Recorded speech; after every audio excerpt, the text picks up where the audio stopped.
Welcome to our channel. Today we how to install Suitcase Fusion for Studio Font Management, detailed guide step by step clearly. To get started with installing Suitcase Fusion for Studio Font Management, first, visit the official Suitcase Fusion website. Once the site is loaded, look for the download button for Suitcase Fusion. Click on the download button to initiate the download process. Next, wait for the download to complete. Once the download is finished, locate the downloaded file in your computer's Downloads folder. Double-click on the downloaded file to begin the installation process.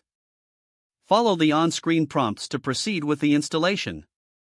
When prompted, agree to the software's terms and conditions. Choose the installation location, or proceed with the default location suggested.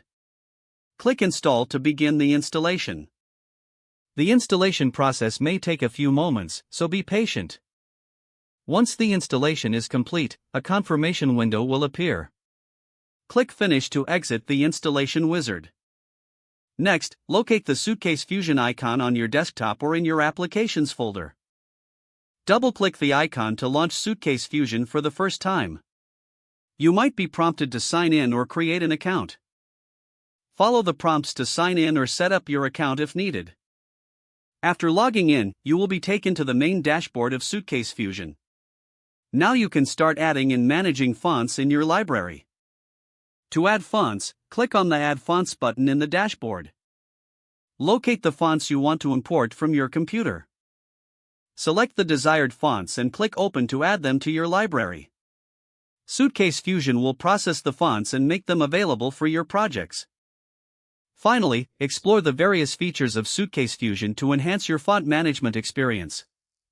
If the page does not load, refresh the browser or try again in a private or incognito window.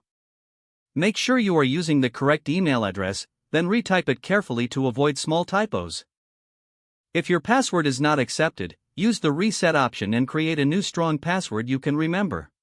Check your spam folder for verification or security emails, then complete any requested confirmation steps. Don't forget to like this video and subscribe to our channel for more step-by-step tech guides.